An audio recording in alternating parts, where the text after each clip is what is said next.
a palavra que foi dita a Jeremias da parte do Senhor. 2 pontos. Levante-se e desça até a casa do oleiro, e lá você ouvirá as minhas palavras. Repita comigo: levanta-se e desça até a casa do olheiro, e lá você ouvirá as minhas palavras. Versículo de número 3. Desci. Aí Deus ele dá um comando para Jeremias, e Jeremias começa o relato. Desci à casa do olheiro, e eis que ele estava trabalhando sobre a roda. Como o vaso que o olheiro fazia de barro se estragou nas suas mãos, ele tornou a fazer dele outro vaso, segundo bem lhe pareceu. Então a palavra do Senhor veio a mim dizendo: Casa de Israel, será que não posso fazer com vocês como fez esse olheiro? Diz o Senhor. Eis que, como o barro na mão do olheiro, assim são vocês na minha mão, ó casa de Israel. No momento em que eu falar a respeito de uma nação ou de um reino para o arrancar, derrubar e destruir, se essa nação se converter da maldade contra a qual eu falei, também eu mudarei de ideia a respeito do mal que pensava fazer-lhe. E no momento em que eu falar a respeito de uma nação ou de um reino para edificar e plantar, se ele fizer o que é mal aos meus olhos e não obedecer à minha voz, então eu mudarei de ideia quanto fazer o bem que havia prometido fazer. Coloque a mão no seu coração, coloque a mão na sua cabeça nessa hora. Senhor, nós pedimos nessa noite, fala aos nossos corações, vem com tua palavra, que é doce, que é suave, mas que traz autocrítica e análise a nós, Pai. Senhor, nós gostaríamos de obter o teu perdão através do arrependimento das nossas almas, Pai. Fala conosco nessa noite. Senhor, eu te peço que nada nem ninguém venha a tirar a atenção, nem a mim mesmo, Senhor, e que a palavra do Senhor seja falada de uma forma clara e que nós venhamos a entender. Em nome de Jesus. Amém. Glória a Deus. Meus irmãos, o texto de Jeremias, ele é claro, né? Como eu tenho sempre dito, a história de Israel se repete várias vezes. Israel é chamada pelo Senhor, Israel é levantada pelo Senhor, Israel comete pecados, o Senhor traz juízo sobre Israel, Israel retorna ao Senhor. E em Jeremias, o contexto é basicamente o mesmo. O profeta Jeremias profetizou aproximadamente entre 627 e 586 a.C. O período de Israel não era muito diferente do que a gente já viu algumas vezes, né? Decadência espiritual, idolatria a outros deuses, injustiça social, corrupção política e uma mistura com outros povos, o que fazia com que o exílio, né, e o país em si ser entregue a uma invasão babilônica ser cada vez mais eminente, que a gente já estudou sobre isso na escola dominical. Se você estava aqui na escola dominical, você já estudou sobre isso.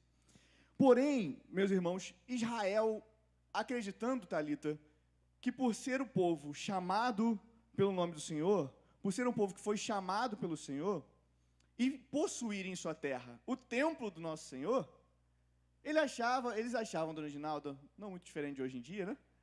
Que jamais seriam destruídos.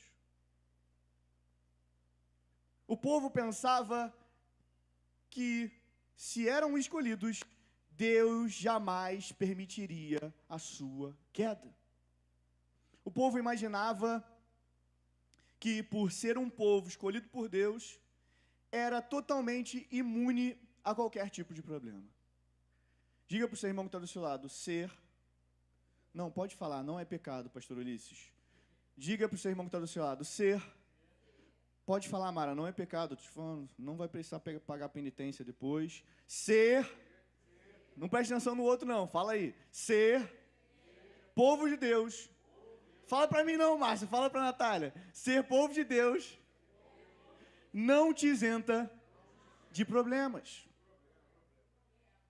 Sermos igreja do Senhor, sermos um lugar onde as portas um povo onde as portas do inferno não prevalecem contra nós, não nos garante não passar por problemas. Ainda mais que eu ainda não achei um sujeito que seja perfeito, assim como Jesus Cristo. Se esse homem passou por problemas e no final foi pregado numa cruz, quanto mais a mim, que sou muito pecador. Estou quase chegando, dona Ginaldo. Estou quase chegando na perfeição. Né? A Vitória sabe mais do que ninguém que eu estou quase chegando na perfeição. Eu tenho quase razão em tudo. Mas nem eu mesmo, meus irmãos, espantem vocês, nem eu mesmo sou isento de passar por problemas. Uma vez, uma pessoa me disse, que eu já contei várias vezes, vocês sabem quem é o meu pai, pastor Péricles, e quando eu fui casar, ele me deu uma bela notícia, de que os problemas só mudariam de nome. Né, Natália? Aí quando você casa, aí daqui a pouco você está com um barrigão de um neném, que está aí no teu colo hoje, os problemas só vão mudando de nome. E depois você vai, ao invés de um aluguel, você compra uma casa, e os problemas só mudam de nome. Não nos faz isentos de problemas. Ainda mais quando nós estamos afastados da presença do Senhor. Apesar de eu ter falado na última pregação que temos a marca da promessa, a partir do momento em que eu me afasto do Senhor, não é Ele que se afasta de mim, nós escolhemos nos afastar do Senhor, aí mesmo que não garante não passarmos por problemas. Mas Deus envia Jeremias até uma oficina de um olheiro, para ensinar algo que as palavras não conseguiriam transmitir. E percebe, no versículo 1, Burline, eu repeti isso algumas vezes, é uma das poucas vezes que Deus manda um profeta ir até um lugar. Geralmente, a gente vai ver em Ezequiel, por exemplo, Deus ele traz através de uma visão, ou Deus leva o profeta até o templo. Mas nesse caso, Jeremias, Deus ele manda Jeremias ir à casa do olheiro, onde se faz vasos de barro, peças de barro. Versículo 2. Levanta-se e desça até a casa do olheiro. O que Deus está tentando dizer com Jeremias é: eu não só vou revelar para você, mas eu quero que você aprenda aquilo que eu quero que você transmita à nação.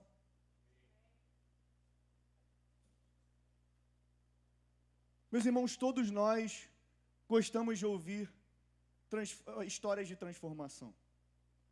Eu tem dia que eu perco um pouco o sono, e aí eu vou no YouTube e eu boto restauração de objetos antigos. Não sei quantos já viram isso no YouTube. O cara pega uma espada de 1000 e não sei quanto, e ele restaura essa espada. Né? Teve uma época que eu estava mais para o lado, a vi que não, com certeza não via, porque ela já estava dormindo há muito tempo. Tinha uma época que eu estava mais para o lado do vídeo que o cara pegava um terreno de uma casa abandonada, Michele, e limpava essa casa toda. Já viu? Vocês já viram isso? Passava um pouco no caldeirão do Hulk antigamente, né? Mudava a casa, só que hoje no YouTube tem a rodo. O cara pega um carrinho antigo e restaura. Uma casa abandonada que é restaurada, um carro antigo que ganha vida, uma peça quebrada que se torna uma obra de arte. Existe em nós uma certa satisfação em ver histórias de transformação. Né? Por eu consumir muita parte de odontologia, parece para mim aquelas pessoas aqueles dentistas que pegam a pessoa na rua, levam ao consultório, transformam a vida toda. Isso é satisfatório. Mas nenhuma restauração é tão extraordinária quanto aquela que Deus faz na vida de um crente. Nenhuma restauração, nenhuma transformação é tão completa e satisfatória quanto a transformação que Deus tem feito em minha vida. Que Deus está disposto e disponível para fazer através da sua vida. Você pode dar uma glória a Deus por isso? É exatamente isso que Jeremias vai aprender. O interessante é perceber que Deus não chama Jeremias para subir no monte, não chama Jeremias para entrar num templo, não chama Jeremias para ter uma visão extraordinária, um sonho Ele simplesmente diz: levanta-te e desce à casa do olheiro. Meus irmãos, uma das maiores lições espirituais, Deus vai fazer contigo no secreto, de forma simples e de maneira comum. A gente vive esperando o sobrenatural, a gente vive esperando o extra, aquilo que vai parar o mundo, sendo que Deus anseia falar conosco nas coisas mais simples. Num passarinho cantando, numa árvore se mexendo, onde o próprio salmista diz que toda a natureza exalta e glorifica o nome do Senhor. O espelho da magnitude de Deus é a própria natureza. E Deus, Ele quer falar contigo nessa noite de maneira simples, de maneira tranquila, de maneira que vai ser arrebatadora, mas da forma dEle. Quantos desejam isso? Ele diz: levanta-te e desce à casa do olheiro. Hoje, meus irmãos, nós também somos convidados a entrar nessa oficina. Somos convidados a entrar na casa do olheiro. Não apenas para observar, mas para enxergar o próprio Deus trabalhando. E não sei quantos tiveram essa oportunidade de ver. Eu mandei para Vicky a imagem para poder colocar aqui no telão. Uma pregação da pastora. A pastora já pregou sobre isso também e me marca muito. Basicamente, essa é a forma de confecção de um olheiro. Aqui se coloca o barro, tem uma roda giratória aqui se coloca o barro, e conforme a roda vai fazendo o seu trabalho de rodar, né, o olheiro vai com as mãos moldando. Tem até um vídeo, a senhora até lembra, na época colocou um vídeo. Quando já tiveram a oportunidade de ver um trabalho de um olheiro? Quem viu? Quem já viu? Já viu? Depois procura no YouTube também. É algo lindo de se ver. É algo que já foi muito usado antigamente, e pontos específicos, pessoas específicas fazem hoje, mas é uma técnica muito, muito, muito antiga.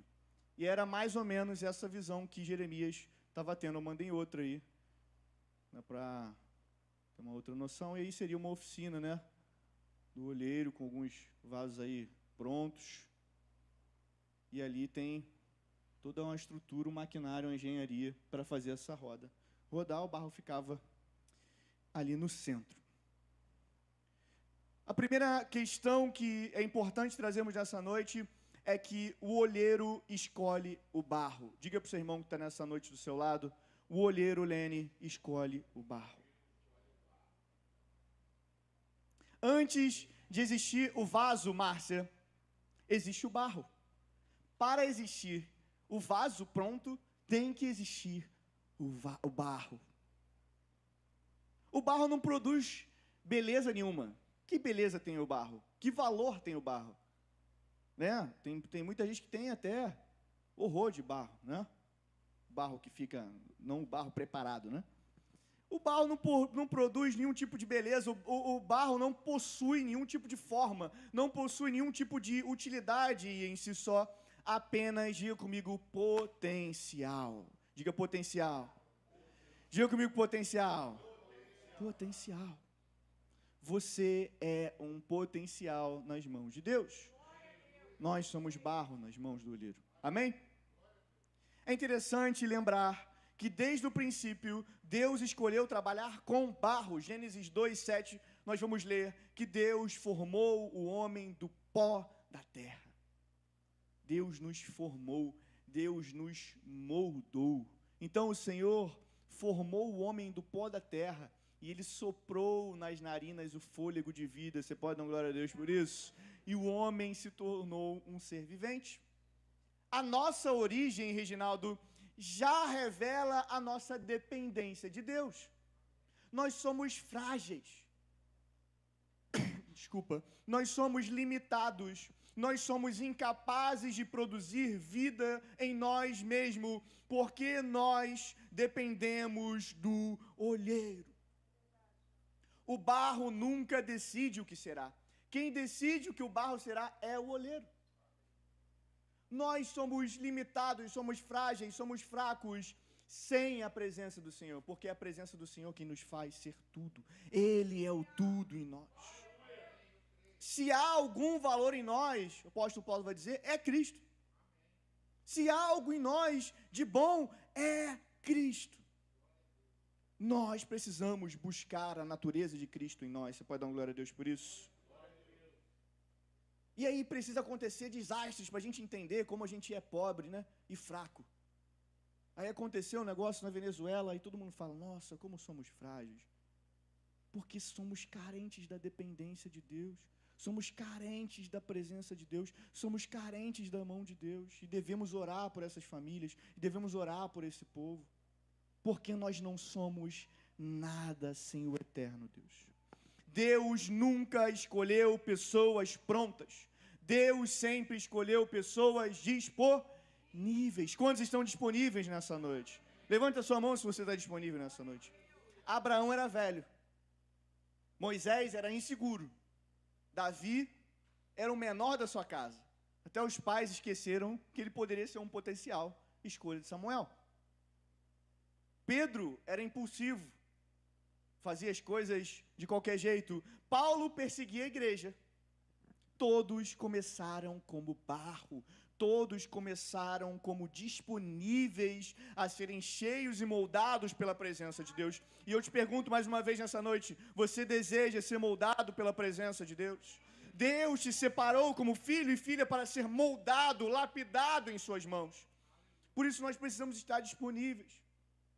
O profeta Isaías declara para o povo, mas agora, ó Senhor, Tu és o nosso Pai, e nós somos barro, e Tu o nosso olheiro. Isaías 64, 8.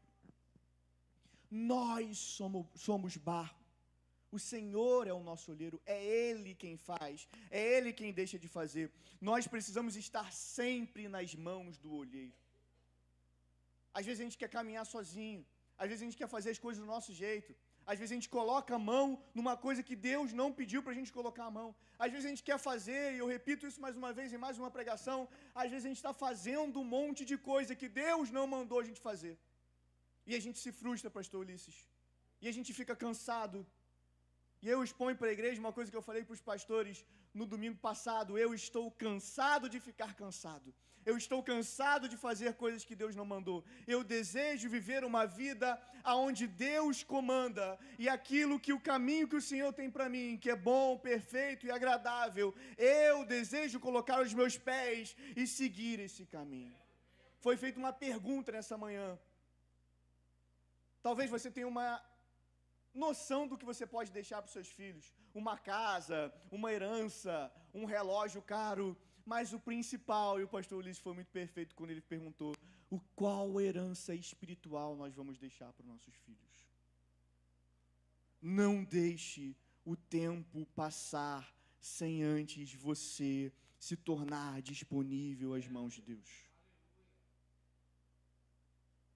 Aquele homem não tinha nada.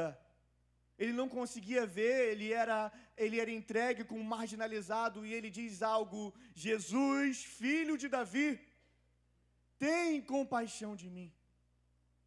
Aquele homem podia dar um jeito dele, falar assim, aqui esse negócio de Jesus, está todo mundo falando dele, não estou nem aí. Mas ele declara, Jesus, filho de Davi. O problema é que a gente muitas vezes quer dizer, Jesus da igreja tal, Jesus do livro tal, Jesus do pastor tal, Jesus da pregação tal na internet, mas não dizemos Jesus, filho de Davi, aquele que foi profetizado no Antigo Testamento e foi realizado no Novo Testamento, aquele que foi entregue na mão de Pilatos, aquele que foi crucificado, aquele que foi morto e ao terceiro dia ressuscitou, tem compaixão de mim. Quem é o olheiro que está colocando a mão na sua vida? Porque eu conheço um, a qual eu nunca posso duvidar, a qual nunca desistiu de mim e não desiste de você, e ele sempre estará disponível para fazer de você um vaso de honra. Nós temos que confiar, meus irmãos. Não tem outra escolha, não tem outro caminho. A gente estava conversando de manhã na escola dominical. A pessoa, ela duvida da igreja, ela não confia na igreja. Não estou falando daqui, estou falando de pessoas de fora que não acreditam, não têm a fé. Elas não acreditam em Deus, elas não sabem dizer o porquê, mas elas não acreditam em Deus. E elas têm essa certeza sem mesmo conhecer a própria palavra de Deus, sem mesmo entender que um povo, mesmo sofrendo na mão de Babilônia, mesmo sofrendo na mão do que hoje, até hoje, é o Irã, mesmo sofrendo, esse povo chamado pelo nome do Senhor se levantará e se reunirá com mais outros do mundo inteiro e viveremos a eternidade com o Consolador, com aquele que trará e enxugará as nossas lágrimas, aquele que nos fará nunca mais sentir dor, aquele que nos fará nunca mais sentir tristeza. Não importa qual é o problema das nossas vidas, eu sei em quem tenho crido, eu sei que o meu Redentor vive, como diz Jó, mesmo todo destruído, mesmo perdendo a sua família, mesmo perdendo o seu trabalho, mesmo perdendo os bois, tudo aquilo que ele tinha, ele declara, no âmago da sua dor, eu sei que o meu Redentor vive. E aí que eu puxo um gancho para o segundo fato, é que o barro, ele precisa ser amassado. Diga comigo, o barro precisa ser amassado. Antes de colocar naquela roda, antes de colocar naquele instrumento ali, existe um processo que é importante.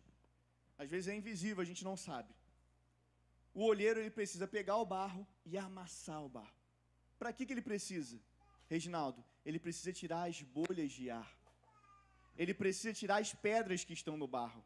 Ele precisa olhar todas as faces do barro e tirar as impurezas. Deixe Deus te amassar, para que não haja mais nenhuma impureza em sua vida. Quantos estão disponíveis a isso? Tudo aquilo que impediria o vaso de permanecer inteiro é tirado das mãos do olheiro. Porque um vaso, Dona Reginaldo, aqui tem uma bolinha de ar, já não é um vaso inteiro. Já não é, não é um vaso íntegro. Nós fomos chamados para sermos vasos íntegros, sem bolhas de ar, sem espaços, sem pedras, sem impurezas. O processo não é agradável, mas ele é indispensável. Assim também Deus trabalha conosco. Antes de nos fazer barro, Ele precisa amassar.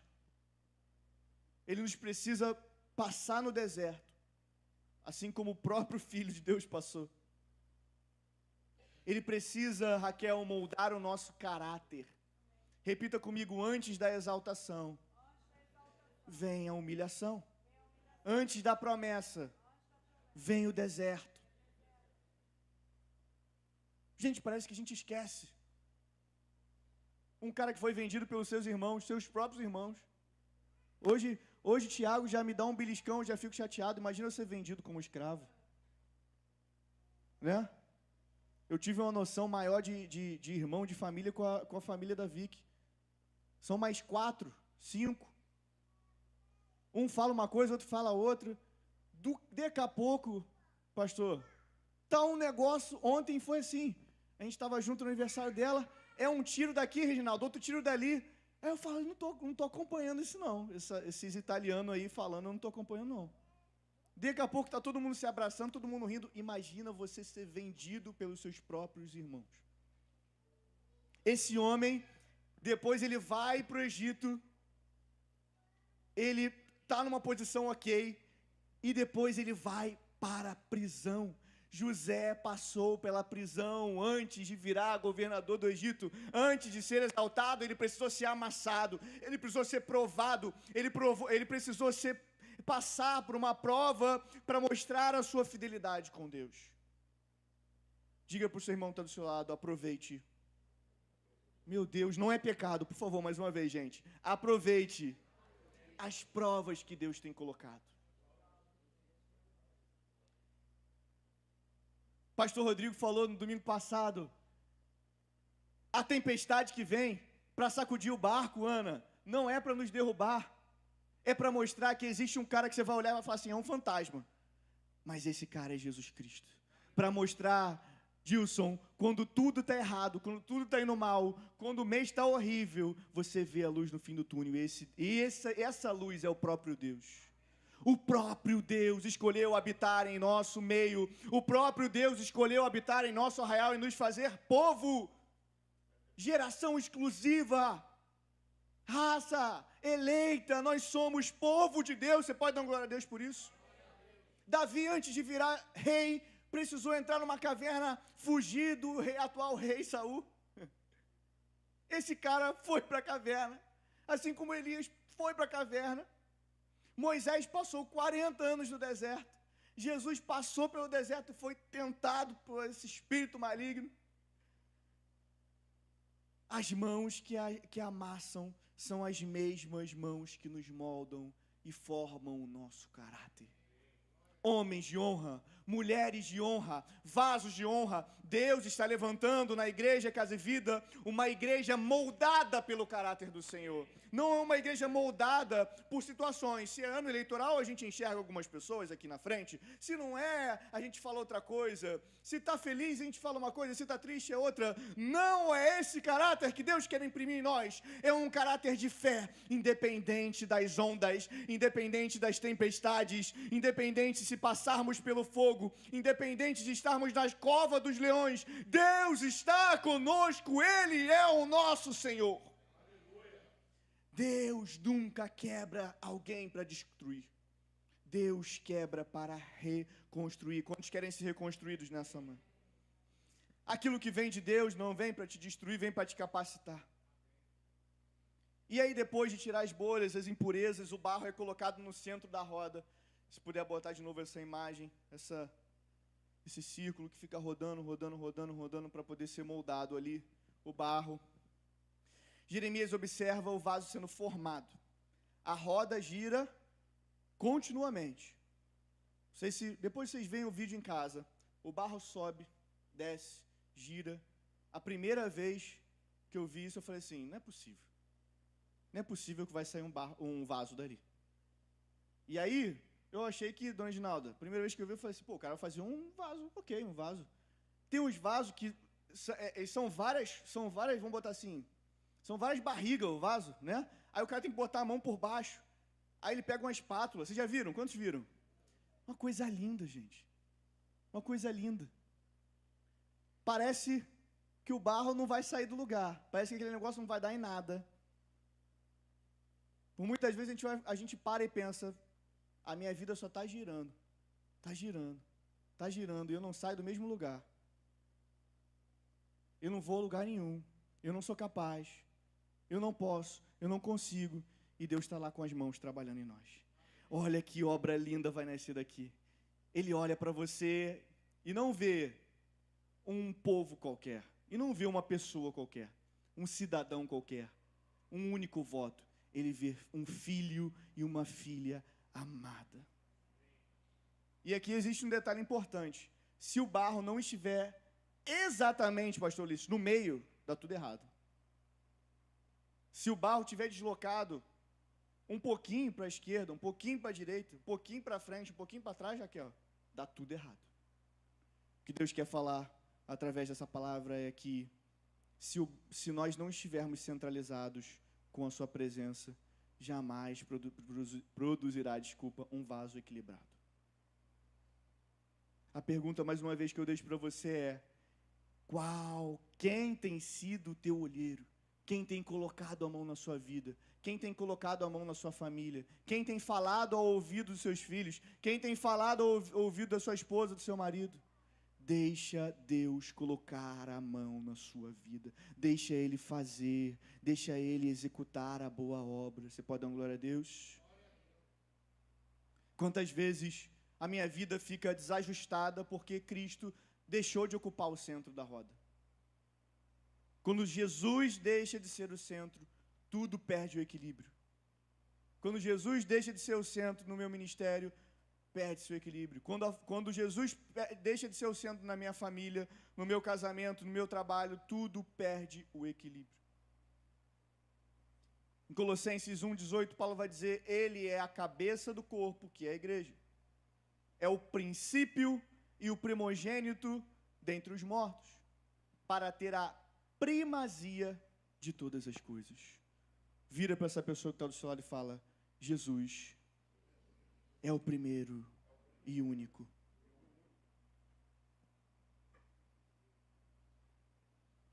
O centro nunca foi o vaso. O centro sempre foi o olheiro. O vaso não tem o poder de se colocar no centro. O vaso não tem o poder de se colocar no centro. É Cristo que precisa colocar a mão e nos trazer ao centro. Então, nessa noite, quando você for convidado para vir até esse altar, eu gostaria que todos viessem. Nós precisamos pedir: Deus, me coloca no centro. Me coloca no prumo. Me coloca, Senhor, no lugar onde eu devo estar junto contigo. Em nome de Jesus. Versículo 4 do texto que lemos em Jeremias. Deus continua a mostrar ao profeta dizendo: como o vaso que ele fazia de barro se estragou, ele tornou a fazer dele outro vaso, segundo bem lhe pareceu. Perceba, o texto não diz que o olheiro falhou. Ele também não diz que a roda apresentou defeito. O problema estava no barro. Da mesma forma, meus irmãos, o pecado age em nossas vidas e deforma a nossa natureza. Por muitas vezes a gente está correndo uma corrida legal, nos últimos quilômetros, quando a gente acha que vai dar tudo certo, começa uma canelite, uma cãibra. Está vindo aí a próxima corrida, né? Da Casa e Vida, da Igreja de Casa e Vida, a segunda corrida da Casa e Vida. Quando a gente fez a corrida aqui, eu vi todo mundo saindo legal, pastor Tiago, correndo legal, legal, todo mundo em dia, legal. Quando voltou, já não estava mais a mesma coisa. Por muitas vezes a gente sai daqui, todo domingo, feliz, animado, mas chega em um momento da semana que a gente desanima e comete um pecado, e erra, e fala o que não deve, reclama da forma que não deve. Isso faz com que o vaso então se estrague. Não foi Deus quem estragou o projeto, foi o pecado que corrompeu aquilo que Deus havia criado para a sua glória, assim como Caim e Abel. E aqui, meus irmãos, eu gostaria de chamar a sua atenção também no versículo 4, que o olheiro ele não joga o barro fora. Ele podia simplesmente desfazer do barro, falar assim: esse barro aqui não foi feito para isso não. Ele não desiste. Ele não desiste. Acho que você não entendeu ainda, você é o barro, ele não desiste. Acho que você não entendeu ainda, eu estou falando de você, ele não desiste. Acho que você não entendeu ainda, eu estou falando da sua família, ele não desiste. Acho que você não entendeu ainda, eu estou falando do seu emprego, eu estou falando daquele ambiente que você não gosta, aquele ambiente que te traz coisa ruim. Ele não desiste de você e vai fazer de você um vaso tão bom que vai purificar todo o ambiente. Ele não desiste, ele não procura outro barro, ele continua trabalhando. Quantos de vocês aqui hoje já pensaram que os seus erros encerraram o propósito de Deus? Quantas vezes eu já achei e deixei com que o pecado me tivesse uma ilusão daquilo que Deus tinha me chamado, tinha acabado. Porque eu me esqueço de coisas que foram extraordinárias, como um pastor que passou pela nossa vida e profetizou, não sei quantos estavam na freguesia nessa época, que ele via um leão do meu lado entrando na igreja. Como outros, como os meus pais que falaram que eu fui chamado para ser usado para o Senhor, que o Senhor me curou para ser testemunho. O pecado faz com que a gente esqueça disso, Márcia. O pecado faz com que esqueça aquilo que você viveu na Igreja Metodista em Santa Cruz, aquilo que nós vivemos na Igreja Metodista da Freguesia, aquilo que vivemos na Barra, aquilo que vivemos em várias outras experiências. O pecado faz nós esquecermos a nossa própria natureza. O pecado corrompeu a nossa natureza. Por muitas vezes a gente está achando que a culpa é da igreja, a culpa é do pastor que não sabe comandar, a culpa é do templo que não é pintado da forma que a gente quer, a culpa é do louvor que não canta a música que a gente quer, mas a gente não olha para os nossos próprios pecados e como eles têm nos afastado da presença de Deus. A história ainda não acabou. O olheiro não joga o barro fora, ele não desiste de você, ele não vai procurar outro barro, porque ele escolheu você para ser filho e filha amada. Deus diz hoje para você: a história ainda não acabou. Jeremias mostra exatamente aquilo que nós estamos falando. A graça de Deus sempre trabalha nos recomeços. Um cara que perseguia cristãos, um cara que mandava matar cristãos, é um dos maiores de toda a história. o apóstolo de Cristo, um apóstolo que foi tocado. E a primeira coisa que acontece com ele, pastor Ulisses, quando ele encontra Jesus, o que acontece com Paulo quando ele encontra? Ele cai de um animal, de 4 pernas e patas. O cavalo é pata? Já dei a resposta, né? É pata, né? Que tem casco, brincadeira, crina. E o que acontece com ele? Ele fica cego. A história que Deus tem para você, ainda que você fique cego, ainda que você caia do cavalo, ainda não acabou, você está desanimado, você está desistindo, sendo que nem começou a história de Deus na sua vida. Nem começou aquilo que Ele quer escrever na sua vida. Eu tenho 40, 50, 60, 70, 80 anos, pastor Lucas. A história que o Senhor quer escrever na sua vida ainda não começou. Ainda há tempo, abra a tua boca. Fala do que o Senhor tem feito na sua vida, na sua família. Deus tem mais para nós nesse lugar. Ele nos chamou para viver uma história nesse lugar. E você é a peça fundamental disso. A graça de Deus sempre trabalha com recomeços. E aí o texto segue, e o texto não diz que ele consertou o mesmo vaso. A partir do momento que ele reiniciou a confecção, o texto diz, tornou a fazer dele, puder me ajudar, Borlini? Tornou a fazer dele outro vaso. Olha isso. O vaso somos nós. Aquele vaso que estava sendo construído, e o pecado corrompeu Marta, não é mais o mesmo vaso. O barro é o mesmo. A essência que Deus tem para nós é a mesma.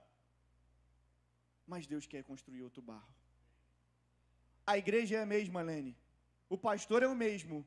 Mas a experiência que você vai ter nesse altar aqui hoje não é a mesma, porque Ele quer fazer um vaso novo de você. Não importa o que passou. Não importa o que passou. Às vezes a gente já está lá no consultório, a gente já iniciou o tratamento, Mara. Às vezes a gente já está mexendo na boca do paciente, e o paciente está falando do que aconteceu lá atrás. Não, porque quando eu nasci, meus pais arrancaram todos os meus dentes. Não importa mais a história que você teve. E eu gosto de brincar falando assim, eu ainda não tenho uma máquina do tempo. No dia que eu tiver, a gente vai poder voltar e refazer tudo. Eu ainda não tenho. Não tenho uma bola de cristal para o futuro, nem uma máquina do tempo para trás, Márcia. Portanto, deixa as coisas que ficaram para trás passarem. Deus tem um novo para você. Deus tem uma nova história para você. Ah, mas na igreja tal, o pastor me bateu, chutou meu cachorro e xingou minha mulher. Não importa, Deus tem algo novo para você. O dele já está guardado. O que fizeram com você, o que você escutou, o que você fez, o que você falou, já passou. Deus tem uma nova história para você. Deus tem um novo momento para você. Isso muda completamente a nossa compreensão da restauração. Por muitas vezes, nós queremos voltar ao passado e Deus deseja construir um futuro para nós. A gente está querendo sempre retornar ao passado. Nós queremos recuperar na nossa vida antiga e Deus quer criar algo novo. Se alguém está em Cristo, nova criatura é. E aí Jesus vai dizer, quando ele faz a analogia do vinho novo em odres velhos, né? Por quê? Porque não se faz reparo. Não se faz reparo.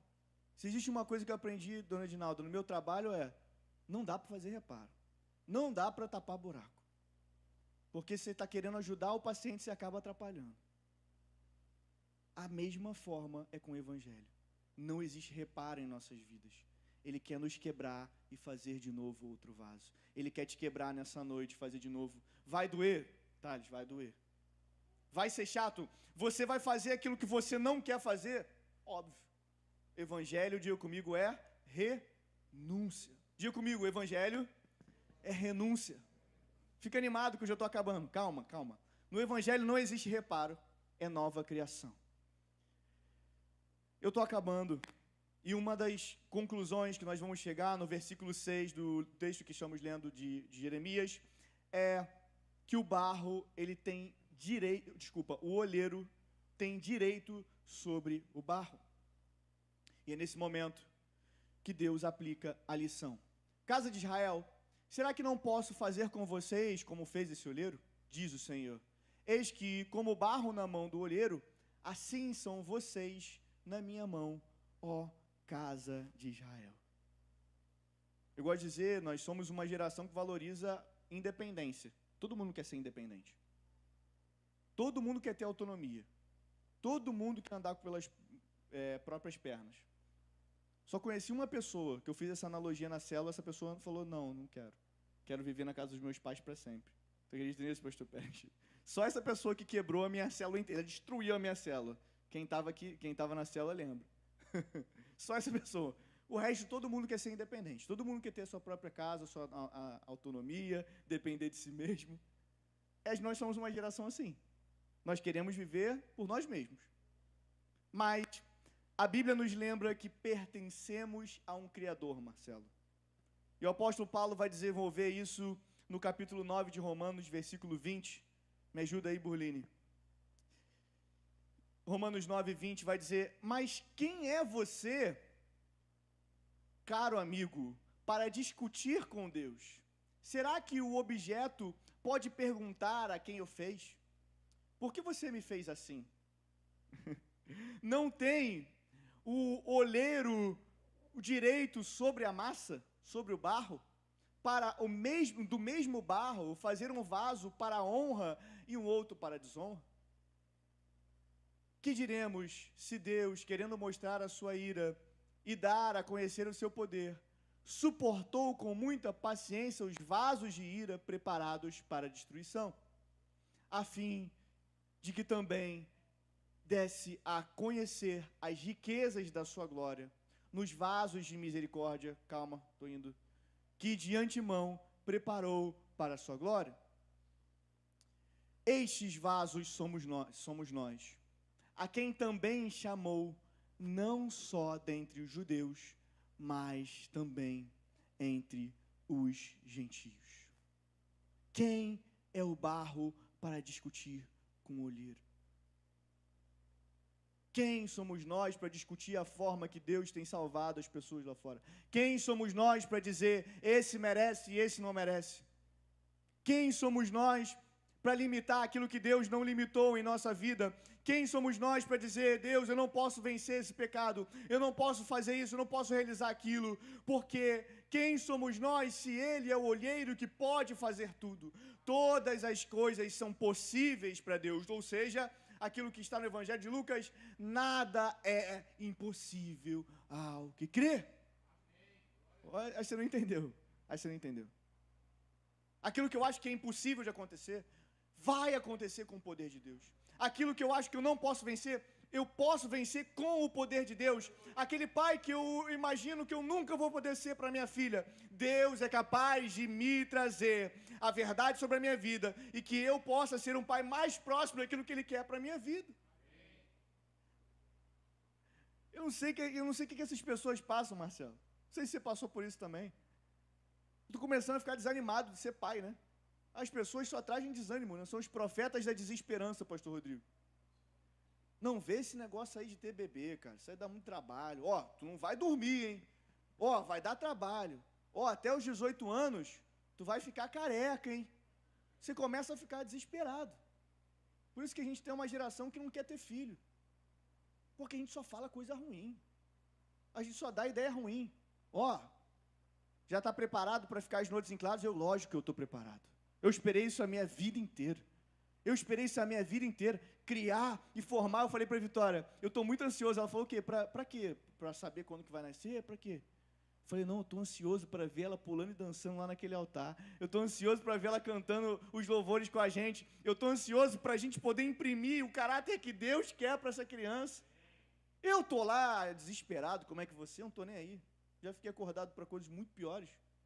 Deus tem algo novo, levanta a tua cabeça, não importa, aí tu fala, vou fazer faculdade e tal, tem 10 para te desanimar, porque eles não conseguiram fazer aquilo que você está fazendo. Eles não conseguiram ter a família que você está tendo. Não escutem as vozes de desesperança. Ouça a voz do olheiro, porque ele tem as palavras certas para a sua vida. Fica feliz aí que eu estou acabando. O olheiro conhece o propósito do vaso muito melhor do que o próprio vaso. Ele sabe da minha vida muito mais do que eu. E o meu papel, o nosso papel nessa noite, é o que ele indica no versículo 8. Eu desejo, eu tenho que buscar todo dia me arrepender. Logo em seguida, Deus explica algo impressionante. Se essa nação se arrepender, ele suspende o juízo. Se ela abandonar os seus caminhos, a bênção pode ser retirada. Você pode ter a promessa, você pode ter a marca, você pode ouvir do Senhor que Ele vai fazer isso, isso, aquilo. Se no meio do caminho, você virar os olhos para o outro lado, assim como uma geração que ficou no deserto e não entrou na terra prometida, vai ficar no deserto. Por isso que eu gosto de dizer, se você não quer participar do projeto que Deus tem para nós aqui nesse lugar, nessa casa de oração, avisa logo para a gente, porque Deus vai passar arrebentando todo mundo. Deus vai passar arrebentando todas as casas. Deus vai passar levantando gerações. Deus vai passar levantando pastores nesse lugar. Deus vai passar levantando ministros nesse lugar. Deus vai passar levantando profetas nesse lugar. E eu não quero nem saber, eu estou dentro dessa festa. Eu sou o primeiro a estar nessa festa. A soberania de Deus nos traz a certeza que através do arrependimento Ele derrama sobre nós graça e misericórdia. A oficina do olheiro continua aberta para quem se arrepende. Diga isso para essa pessoa que está do seu lado. A oficina do olheiro continua aberta para quem se arrepende. E aí, para encerrar, um vaso que está pronto. O olheiro, então, consegue fazer o vaso. Bota a foto aí de novo, Burline. O olheiro, então, consegue formar o vaso, dar a forma perfeita para o vaso. Aqueles que viram o vídeo vão entender. Você pega esse vaso aí, Dona Edinalda, você bota água nele, Edna. Você pega esse vaso aí que está pronto agora, da mão dele. O que vai acontecer se você botar água nesse vaso aí agora? Botar uma florzinha em cima, botar um suco ali dentro? O que vai acontecer? Vai desfazer todo. Porque tem que ir para o forno. Diga comigo, o fogo. Não, diga com força. O fogo completa o processo. Depois que o vaso recebe a sua forma, e Deus tem colocado forma em nossas vidas, aquilo que era informe, Ele trouxe forma e soprou o seu Espírito em nós. Ainda não terminou e precisa passar pelo fogo. Sem fogo, o vaso dissolve na primeira chuva. Com fogo, o vaso se torna resiliente. 1 Pedro 1, versículos 6 e 7, Pedro vai escrever que a nossa fé é provada pelo fogo para resultar em louvor, honra e glória a Cristo. Nisso vocês exultam, embora no presente, por breve tempo, se necessário, sejam contristados por várias provações, para que, uma vez confirmado o valor da fé que vocês têm, muito mais preciosa do que o ouro perecível, mesmo apurado pelo fogo, resulte em louvor, glória e honra na revelação de Jesus Cristo. As provações não significam abandono. O fogo é quente, o fogo arde, o fogo machuca, mas ele nos faz estar prontos para o nosso chamado. Passar pelo fogo é parte da preparação para ser um vaso de honra. E essa é a última etapa para um vaso ser formado. Eu concluo com um texto de 2 Coríntios 4, 7. Gostaria de chamar o Ministério de Louvor para ir já ir se preparando no altar. Eu concluo com um texto que o apóstolo Paulo diz: temos, porém, este tesouro em vasos de barro, para que se veja a excelência do poder, provém de Deus e não de nós. Deus nunca nos trocou como barro por ouro. Eu recebi uma pergunta uma vez numa célula: Deus podia fazer um casal, Adão e Eva, perfeitos e que não pecassem e que a gente não tivesse? Podia. Mas esse é o plano que Ele fez para a nossa vida. Deus podia ter feito depois de Noé, todo mundo perfeito, os animais perfeitos, em pleno equilíbrio? Podia, mas esse não era o plano. Porque o próprio homem, mulher, decidiram pecar e o pecado contaminou a gente. E o plano foi feito de forma extraordinária para um dia um homem vir e nos oferecer graça e misericórdia e salvação através de cruz. Meus irmãos, Deus colocou um tesouro dentro do barro, porque a glória não pertence ao vaso, a glória pertence ao olheiro.